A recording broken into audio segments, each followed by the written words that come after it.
Good morning, good afternoon, good evening, folks. Michael Zuber, one rental at a time. And yes, as you can see, we still have the one and only Pace Morby. How you doing, sir? Amazing. Awesome. Hey, I don't know if you saw this or you remember it. I was lucky enough to interview your wife, Laura, every Sunday for about 6 months or so. Before the Congratulations. baby. Yep. Congratulations on Monday, right? Thank you. Baby number 3. But one of the things she said in one of those early episodes, and you could tell the way she said it, she meant it, was that you, her husband, have the ability to manifest anything. Yeah. And when I hear stuff like that, I'm like, all right. But over the last, I don't know, 6 or 9 months, I have seen you manifest amazing things. And frankly, I'm not even looking for it, right? I just see it happen in the universe. You now have a TV show going on year 2, year 3. I've seen you hobnob with Grant Cardone and Elena Cardone. I've seen you at Clever Summit, I think it is. I don't know how I guess the question is, how do you do it? How important it is to you? Is it just natural? Is it purposeful? This is a huge weakness of mine. I've never appreciated it. And clearly this is one of your superpowers, I think. Yeah. It is a superpower of mine. I'll give you guys the recipe right out of the gate. I'll tell you what I'll do is I'll give you the recipe and then I'll kind of back into a handful of things that I've manifested recently. Mm-hmm. In fact, this morning I was stressed out. Like in the shower, I was thinking about, I have too many good things going on right now that I can't even handle them. Oh, wow. It is truly that much. And I'm not doing this from a position of bragging. I'm trying to teach people what I do. Mm-hmm. Here's the strategy. It's 3 parts. Okay. Number 1, know what you want. You have to know exactly what you want. It sounds hokey, but I see a lot of people are like, I just want cool stuff. It's like, no. You need to know what you want.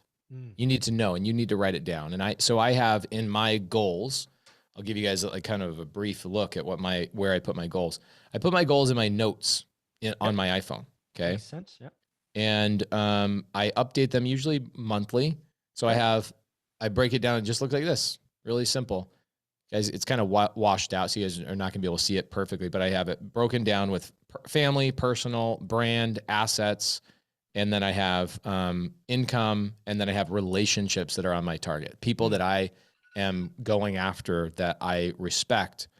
You know, people like Alex Hermosi and I have become friends in the last year. Dean Graziosi and I were on the phone yesterday. I was on a phone call with Tony Robbins yesterday for 90 minutes. I not only put in rooms, but I get into those rooms and I become a founder of whatever is going on in that room. Like, you know, you look at Clever Summit, the main thing that all of those high level people like Cole Hatter and Dan Fleischman and Cody Sperber and a lot of those big wigs, Kent Clothier and people like that, they are all in big high level masterminds. One of them's called the Avengers. And another one's called the Boardroom and some other things like that.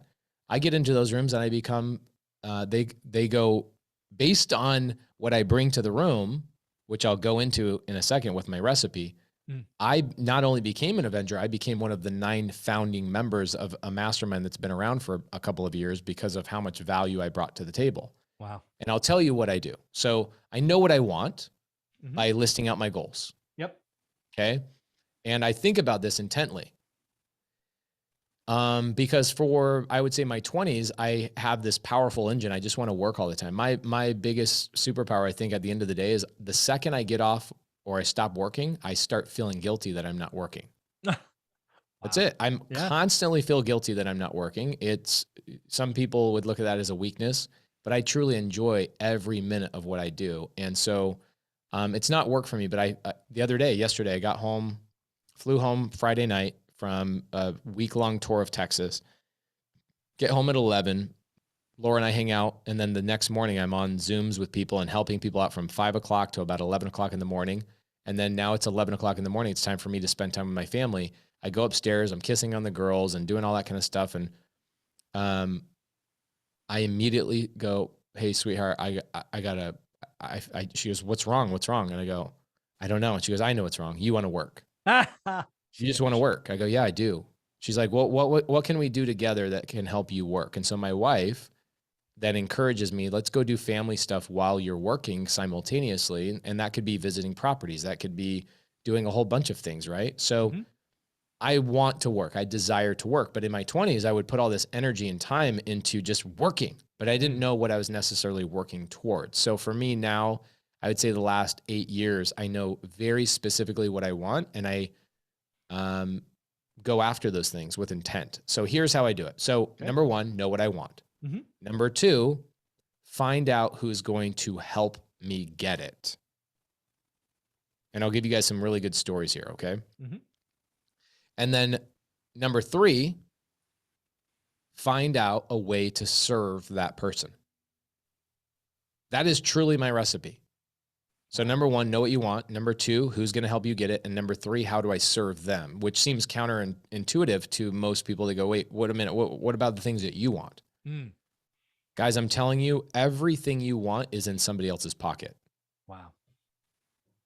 So let's talk about Clever Summit, right? Clever Summit, for example. Well, I was the main keynote speaker. They had Ed Milet there, which was cool. It was great to meet Ed Milet. It was great to be in the green room for 3 days and all of that kind of stuff. But 1,400 people out of 2,000 people came to see me.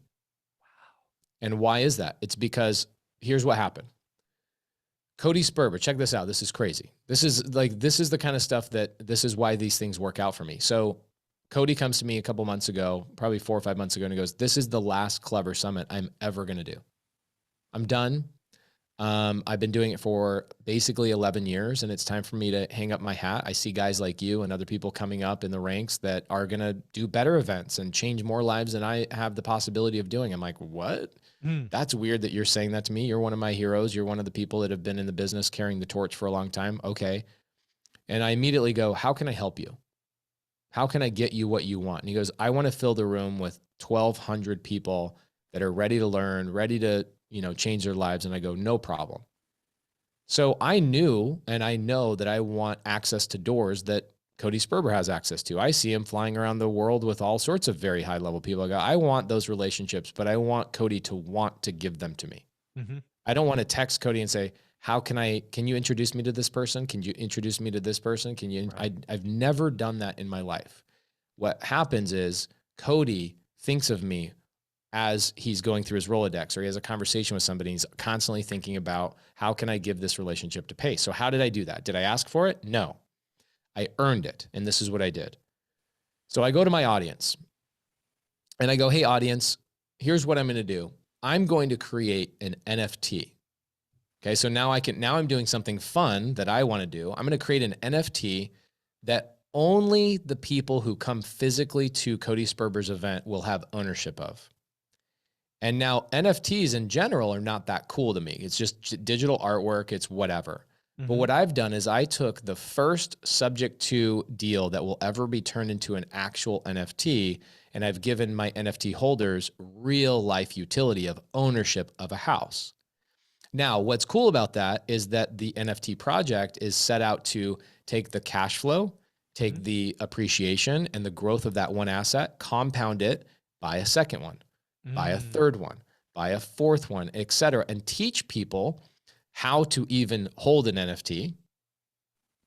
Teach people that I'm a giver. I'm going to give you ownership of this with me, and I'm going to have a private Discord where I'm going to show you guys how I built the NFT, who did it for me, how did I fund the transaction. I'm funding the house and giving ownership of it to other people. I'm giving so much, so hundreds of thousands of dollars of value to people to show them that I care.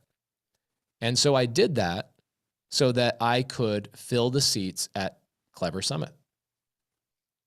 Okay. And so people got something of value at a very, very high level. Now, I've been doing smaller versions of this for years and years and years. And I could go back in history and tell you all these stories and you go, oh my gosh, oh my gosh, oh my gosh, oh my gosh, oh my gosh. You know, like I was in Brad Lee's Ferrari the other day. He's like, hey, jump in my Ferrari. Let's go hang out. You know, it's like those things where you watch people online and then next thing you know, you're friends and you're texting and you're building businesses together. Like those types of things, I'll tell you where they come from. So here's what happens. The people who saw the value in this NFT, they're like, wait, I don't have to buy anything? You're going to give me ownership of an NFT that will actually grow in value and have real utility? You're going to have a Discord channel we can collaborate, and I'm going to learn about creative finance and how did you find the deal and how are you taking the cash flow from that deal to find the next deal? I'm going to have basically a 10-year education program all around this cool NFT project, and you've locked it out. You won't let anybody else in. So I created a massive amount of, I feel special that I own this. Value, value, value, value, value. Wow. So what happens is I then tell people, come to Clever. And you'll have this, only the people that physically go to Clever will have access to this NFT. Wow. So what was Cody's goal to fill out that event? 1,200 people. Right. Well, he had to change his room to a 2,000 person room because I brought 1,400 people by myself. Okay. So what happened is Cody goes, in 15 years of being in this industry, I have never seen somebody do what you just did. Wow. Most of the time people go, how can I go speak on your stage, but not promote it? Because I want your eyeballs and your audience to see me. He's like, what you did is you took your audience and you brought them to me and you gave me more value than anybody else has ever given me in this space. Even people I've paid $100,000 to come speak on my stage didn't move the needle like you did. Biggest names in the industry don't move the needle like I did. Why did I do that? Because I had the sole purpose of serving somebody else to essentially ingratiate myself into their world and say, I have deserved a space in your ecosystem by bringing you value before I ever asked for anything in return. And so he goes on, has one of the most successful real estate events of all time. He said it was double the size, double the attendance, the excitement, the energy was 5 times what they've ever had. And what happened is he says to me, he goes, you know, the Avengers are basically 7 people that have founded one of the coolest masterminds of all time. We have 300 members that are underneath us. And I want to make you one of the founders of this very profitable enterprise. And so I became a founder of the Avengers by earning my way into that space. Now, not only that, but now what happens is Dean Graziosi comes and speaks on that stage. And he looks into the audience and he sees sub 2 hats everywhere. Exactly. A sea of sub 2 hats. And Dean Graziosi goes, who is the person who's responsible for this? And Cody Sperber excitedly introduces Dean to me. And he says, this man has done more for me than anybody's ever done that stepped foot on the stage. Now I'm on a phone call with Dean Graziosi and Tony Robbins, and we're talking about doing some things together. Then Ed Milet walks over to me and he goes, you're the guy that's responsible for this? We've got to connect. I got to see how your brain works. How did you do this? Nobody. He goes, nobody has ever got my events. He goes, I have big names speak on my stages and nobody has ever even sold 10 tickets. The biggest names, they don't move the needle. And here's the thing. Cody Sperber said that usually to fill those events, you spend a couple $100,000 in Instagram and Facebook and YouTube ads to get people to know that that event even exists and awareness, and then ultimately behind the scenes. And he goes, we didn't spend a single dollar in advertising. You were the one. Wow. You saved us $250,000. You brought in so many eyeballs, and it was the most successful event we've ever had. So I knew what I wanted. I wanted additional high-level relationships to people I didn't currently have access to, because I've learned the fastest way to ruin your mindset is to be around people with poor mindsets, and the fastest way to improve your mindset is to be around people with good mindsets. And so I'm just looking, it's the same reason why you and I have had a good relationship for a long time is because I want to be around your mindset. I know that all I am is a freaking product of my environment. Yes. 100%. None of it has been created by me. I have to go and stand in better environments. And so that was my goal. My goal was stand in a better environment. Great. Number 2. So that was my goal. Stand in better environments always. Number 2, who has access to those environments? Cody Sperber. And then number 3, I found out, what does Cody Sperber want above anything else? Well, he's running his last event after 11 years. If I can be the number 1 person that brings more value to him than anybody else, what will happen to Cody Sperber and my relationship. And man, it's like every day he's texting me a new relationship. He's doing things for me. It's crazy. Right. Yeah. And so that's how I do it. That's how I manifest things. And I knew, here's what was funny. Kelly Hanno, who runs my media team, you know, Kelly, Kelly's texting me and she goes, man, why are you working so hard for this event? And I said, here's what's interesting. And I'm being really honest because maybe some of these people will see this video. Yeah. Chris Crone is somebody I've always wanted to collaborate with as well. Okay. Yep.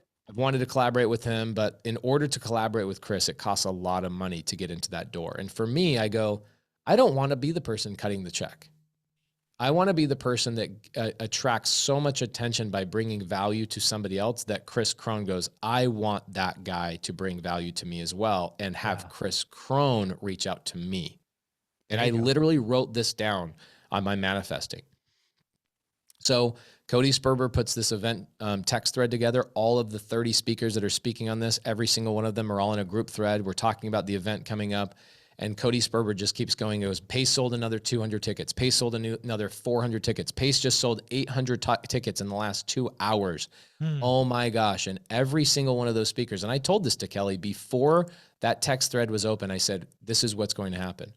I'm going to bring so much value that the speakers like Chris Crone and other people that I respect, they will see how hard I work for other people's events, and they will then ask me to be on their events. Sean, you know Sean Cannell on the YouTube guy? I know the name. Yes, I don't know him. Okay, so Sean Cannell, Think Media, millions of subscribers, same thing. He stops by the event at Clever, and he was like, how do I get you on my stage? And I go, look, I'm not going to bring 1,400 people to your event. And he goes, I know, but just your audience loves you. And I go, Sean, the reason my audience loves me is because I love them.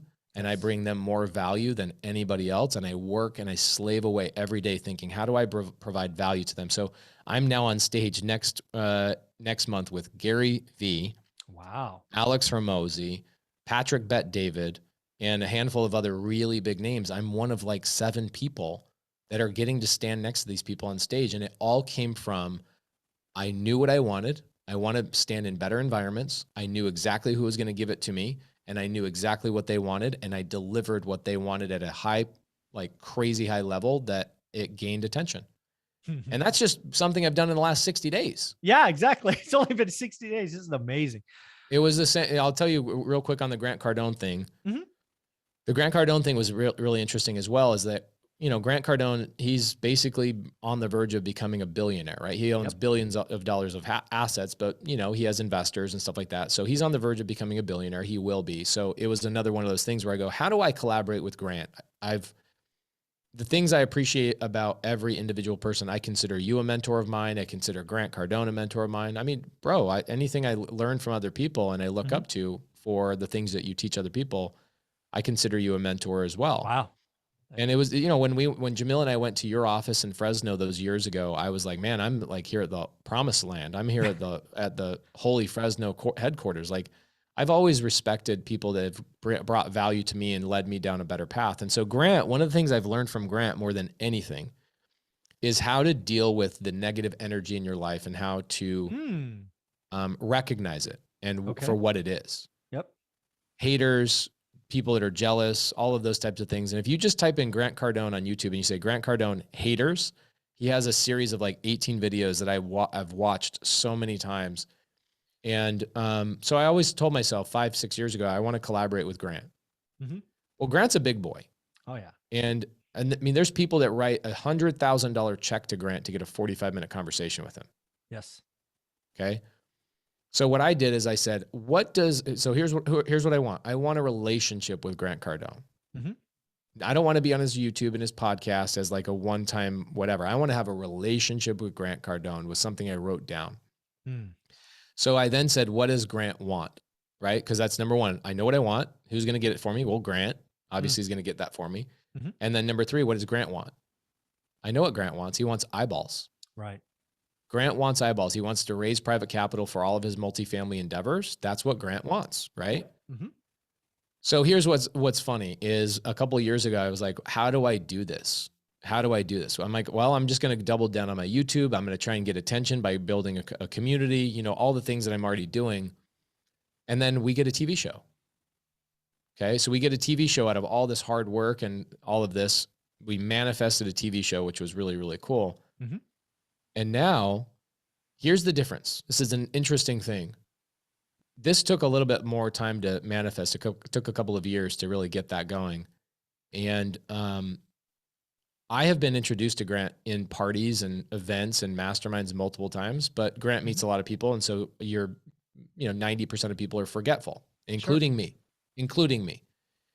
And so I've been introduced to Grant multiple times. And by the third time you've been introduced to him, like, hey, this is Pace Morby, and he says, hey, nice to meet you. You realize, like, okay, well, I haven't brought value to you in order for you to remember me. Correct. That's not his fault. It's my fault. 100% my fault. It's not his. And so about a year ago, we go to a party. Grant and Elena are there, and somebody introduces Grant and Elena to us, Jamil and myself. And the introduction was no longer, hey, these are my friends Pace and Jamil, who are also in real estate. It was, these are my friends Pace and Jamil. They have their own television show on A&E. There you go. Yep. Grant and Elena immediately stop what they're doing. They say, here's my cell phone. Here's my this. Let's hang out. Let's grab dinner. Last night, my wife had a 2-hour private meeting with Elena. Elena texts my wife. She goes, hey, I'm flying into town. Let's grab dinner. We not only have a relationship, my wife was eating lunch while Elena's holding my baby, right? Hanging out. So what did Grant want? Grant wanted the eyeballs of my TV show. And so what we did is we asked the network executives at A&E, can we bring Grant Cardone on the television show? And now Grant's in season 2 of our television show, and he's going to be in season 3 of our television show. And not only do I have a couple of things I'm collaborating with him, I have now provided more benefit to Grant Cardone than Grant Cardone has provided to me. Yes. And now Elena and Grant are like, how do we get you on our YouTube? How do we get you on our stage? And then next thing you know, Jamil and I, this is a funny thing. We said to ourselves, we want to manifest standing on the 10X stage and speaking. And that just happened 45 days ago. We stood on the 10X stage and spoke. That's awesome. Again, what do I want? Who's going to get it for me? And how can I give them exactly what they want before I ever ask for a shred of value? That's it. That's it. 3 simple steps. And it's funny how a lot of folks fall down to step 1. Again, always point at myself first. I fall down there all the time. I do too. I just have to remind myself of the equation. I remind myself everything I have has been given to me because somebody put their hand in their pocket and pulled it out of their pocket. And I have to get them, right? It's like, who has my money? Right? Grant Cardone says it all the time. He's like, somebody out there has your money. Yes. That's it. And if I had another 2 hours, I could break down very finite details of smaller things that you guys could do today. One example is this. I get a lot of people that come to me, and you do too, Michael, that say, how can I want to have lunch with you. I have coffee with you. I want to have this. Can I stop by and shadow you? Can I do this, that, or the other? And I'm like, think about what we as real estate investors need in our world. Think about our business first and say, I'm not going to ask you what value you want me to provide. I'm going to find out what you are looking at, what you're working on, what you need in your world. And I'm going to bring that value to you and go, hey, here you go. I just thought you would need this value, and then walk away. Yeah. Okay. So here's an example of somebody that took my advice a couple of years ago on my YouTube channel. I said, if you want to be in my world, either A, sell me a deal, or B, bring me some set of value without asking me what I need. Find out what I need by looking at my business and being a professional and bring that set of value. So I have this kid, Jamil and I are traveling around the country, and we go to Houston, Texas, and this kid comes in with this professional camera and all these things. And I go, whoa, who are you? Who hired you? And he goes, nobody hired me. I just realized that you and Jamil never have professional photographers at this event, and I wanted to come and bring this value to you. I will upload all this to a Google Drive for you. Simple. And what did he want? Here's what he wanted. He said, I wanted to be a documentary. I wanted to document other real estate investors in Houston, but I didn't know who I should trust. And so I wanted to come to you, but I knew that I couldn't get your attention without bringing value because I listened to you on your YouTube channel. So he goes through, takes all these photos, you know, you're standing there and 300 or 400 people come through and meet Jamil and I, and they all are handing their phones to this guy, and he's taking pictures with their phone and pictures with his camera. He goes and takes all that, uploads it, gets everybody's email, distributes everybody the link to all the Google Drives, and he never even told me he did it. Wow. People would come to me and go, dude, this guy Tom, I just got the link. My photo he took with my phone versus the photo he took is like night and day. This is something I can put in a freaking picture frame. Exactly. And I reach out to the guy and I go, bro, thank you. Thank you. And he goes, have I earned your respect? That's what his text message or his response back to me on Instagram DMs. I said, yeah, what can I do for you? And he goes, I want you to introduce me to somebody in Houston that can use my services. And I introduced him to 2 real estate investor buddies of mine that didn't have a camera guy. And boom, there you go. So it doesn't have to be, how do I go fill an event with 1,400 people and create an NFT? That's a high level thing. But you start out by thinking, what does Michael Zuber need? And do you want to be in my world? Great. Don't tell me. Show me. Show me. Yeah. Show me. Folks, it is that simple. Think about it. Take some time, get quiet, really figure out what you want. And then the next 2 steps, it's all there for you. You're going to have to watch this video a couple of times. I know I'm going to. Pace, where do we want to send people? Because you put out amazing stuff. The 2 places I always want to send people are my YouTube channel. I love growing that just like you do. It's been so fun, you know, even you upgrading your camera and your lighting and like taking it to another level. All because of you. Well, come on. No, it is. And I get so many people in my ecosphere that talk about you and forward me clips of what you're doing. And hey, did you hear what Zuber said? And you know, that kind of stuff. So good. We're both Michael and I are both passionate about our YouTube channels and what we put out there. So please give me an opportunity to teach you a couple things out there. And then I also have a Creative Finance with Pace Morby Facebook group. So it is called that. Creative Finance with Pace Morby is the name of the Facebook group. It's free. We never sell anything in there. We're just there to provide ultra value. And my dying wish is that my tombstone, my headstone, when I get buried, doesn't even say my name. It just says Go Giver. That's all I want it to say. So please let me bring value to you in those 2 ways. Awesome, man. Thanks for all you do. It's amazing. Thank you. Thank you.